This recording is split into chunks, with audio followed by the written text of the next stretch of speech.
We left the Christmas mountains and headed north towards Alpine, fueled up and headed west to the observation area to view the Marfa Lights.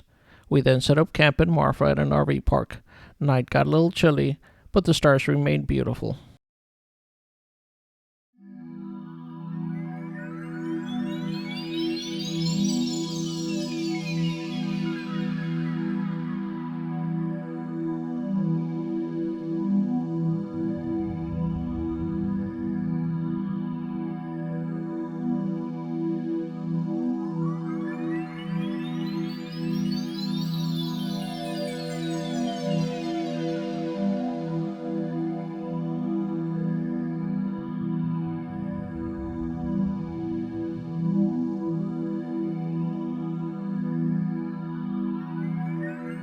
First start looking at them, you think they're car lights.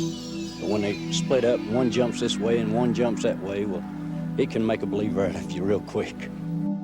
Have you ever seen the lights? Oh, yes, many, many times. We thought we saw them. Then we chased them one night in an airplane. We were pretty badly scared, really. The guy in the back seat said, "You better get out and get the hell out of here." We're right down on the ground, and sure enough, we were. You'd see them dance a little bit toward the horizon, and sometimes they would merge and separate. One light seemed to start shrinking in size and coming down, and his son said, "Look, Dad, that one's landing." There was this huge ball of light. It split into two, and then suddenly the light was all back into one, and it was coming towards me. So do you think the Marfa Lights are really a mystery, or do you think they could be solved by science? Oh, I think they're a mystery, and I want them to remain a mystery. They're weird because, you know, they're not moving like a vehicle would move, you see. Now, I'm talking about 1943. You didn't have guard lights, you didn't have vehicular traffic, you didn't have yard lights. There was no electricity on the ranches at all. And all you did have the Marfa Lights back then? Oh, sure, sure. What do you think they are? I don't know. All this time, I think they might be UFOs.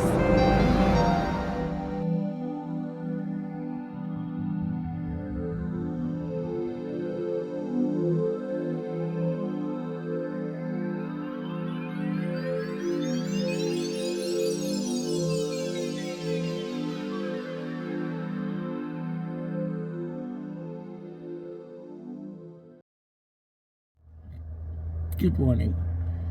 With daylight saving time, it's 8 o'clock. Without it, it's 7 o'clock. Still too early. Somebody's already awake. Doing Facebook. Checking Facebook. And it was a little rough last night because this darn train, last time we were here, we're at the Tumble Inn, by the way. We're here in Marfa, Texas. I think the train passed like 4 times last night. Last time we were here, I don't remember it passing. It was a little noisy. And last night it was 54. It was cold. Yeah, it was a little chilly out there.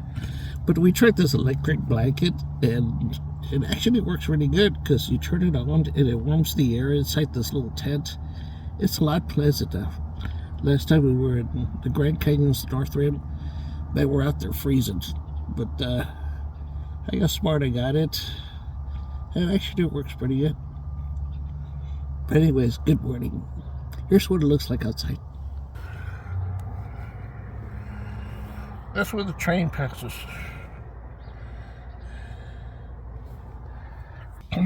So, Curly, was this like the worst night ever? No. No. Okay. Good morning, guys.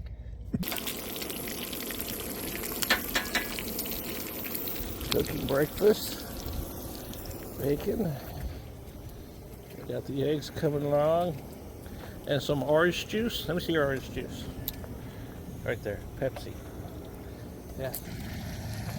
We got camp going over here. We said goodbye to our friends Mariano and Myra and their Toyota and wished them a safe trip back to Round Rock.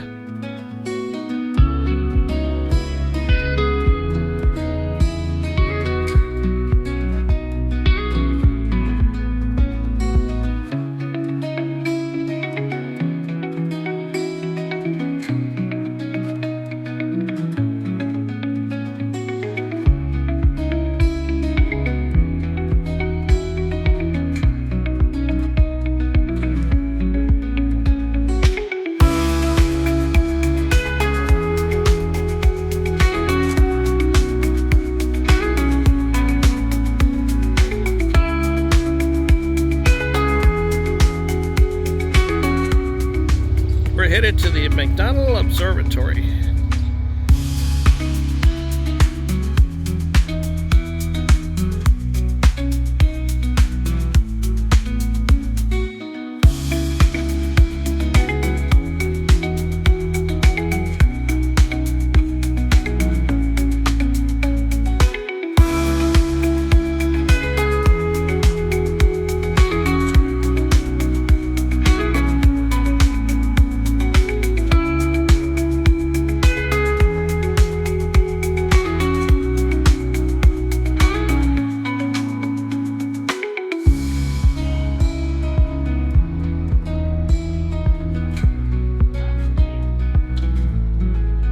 McDonald Observatory again.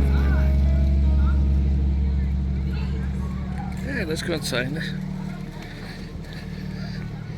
You can set reservations to come to this one, and they got general admission and solar viewing. One of the doors. Got your little theater where you see the solar.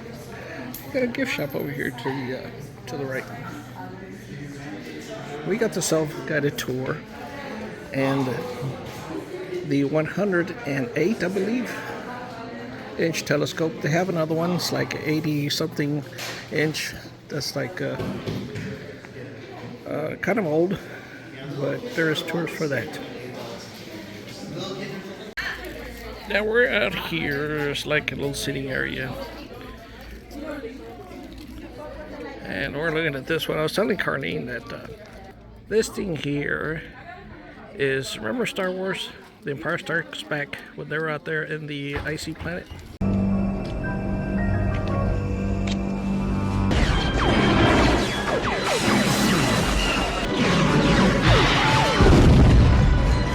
But she didn't believe me, of course.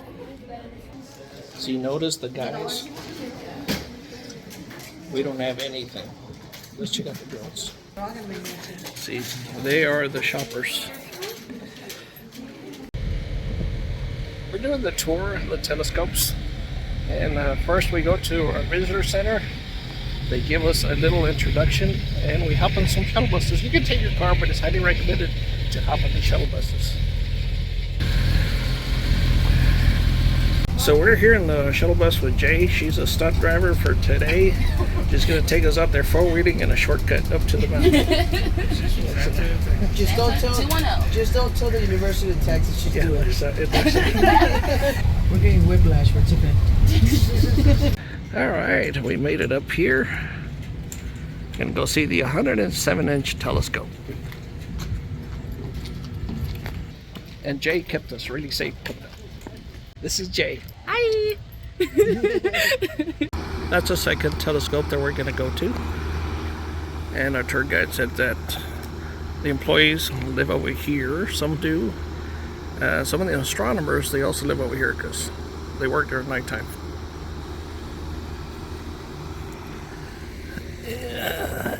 We're gonna go inside the 107 now. Alright, this is the lobby of the 107. You can either take the stairs or the elevator. Everybody else is taking the stairs. I'm taking the elevator. See, me and Jay, we're the smart ones. Yeah, the elevator. Okay, and we're up. Walking around.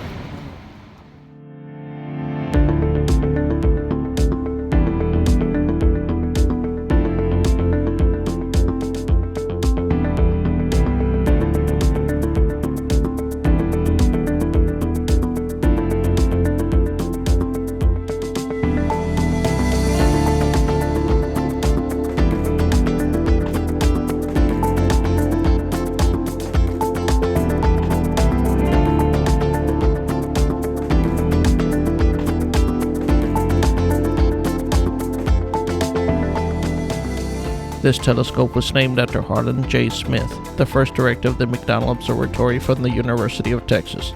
It was completed in 1968 with NASA assistance.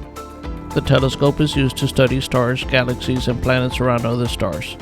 It was also used to point a laser beam at a reflector on the moon's surface placed by the Apollo 11 crew to measure the distance.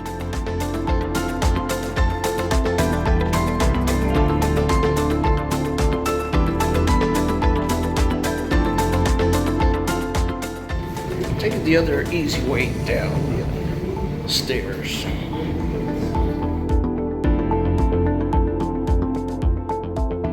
Completed in 1938 and named after the observatory's first Russian-born director Otto Struve, the 82-inch telescope was used to discover methane in Titan's atmosphere and to discover the moons Miranda of Uranus and Nereid of Neptune. This historic telescope is one of the largest and finest telescopes in the world through which public viewing is conducted. A few times a year, McDonald fits a focuser to his classic instrument and invites a small public group that pay a modest sum to come for an evening of viewing.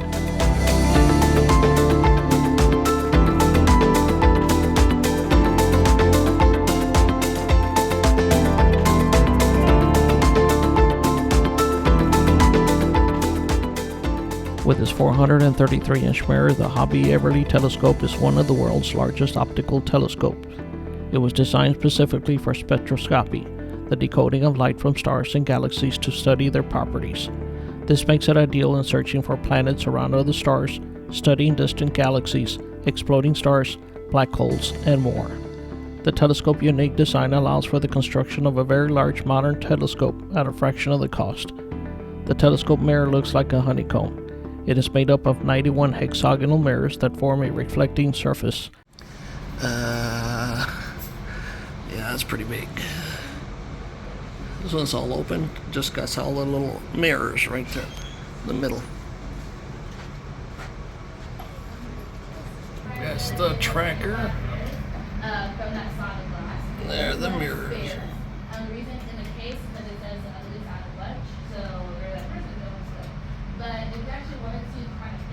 This is what each mirror looks like. The size. Thank you. And that's a tour of the McDonald Observatory here in Fort Davis, Texas. Just a little drive there from Fort Davis. It was pretty good.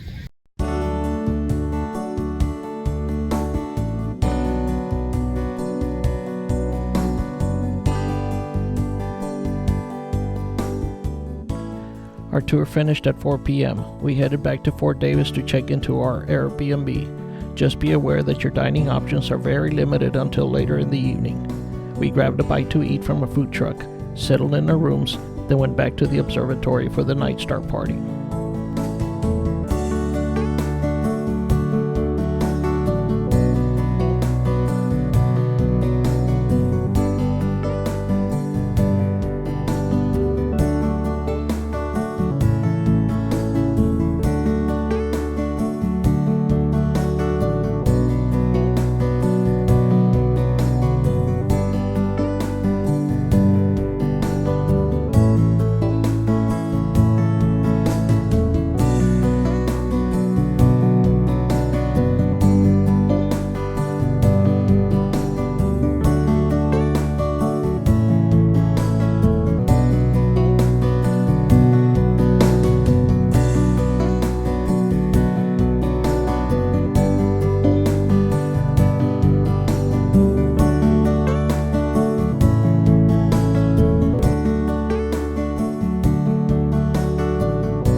Okay, it's kind of dark. We got folks right here. You can't see them, but see their shadowy figures right there? There we are. Yeah, I think so. We're at a star party.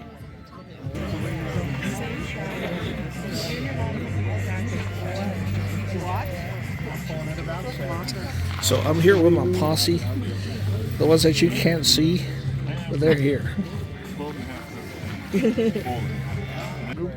a group picture. Matching shirt. See? You have it here. Can you see it? Hold on. We match. Yep. We all match.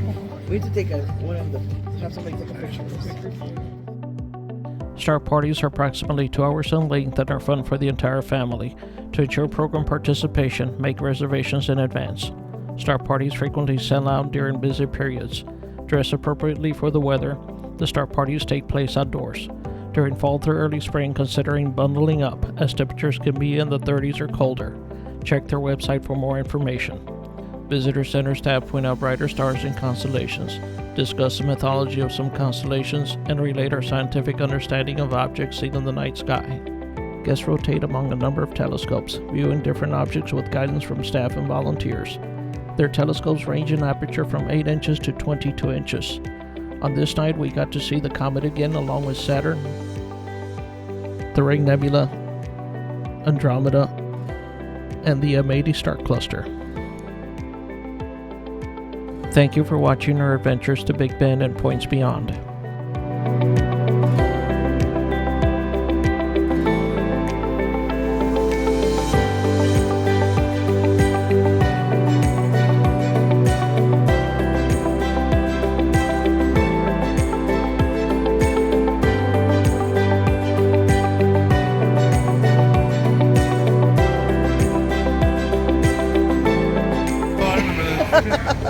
Here we do it again, The candy sticks.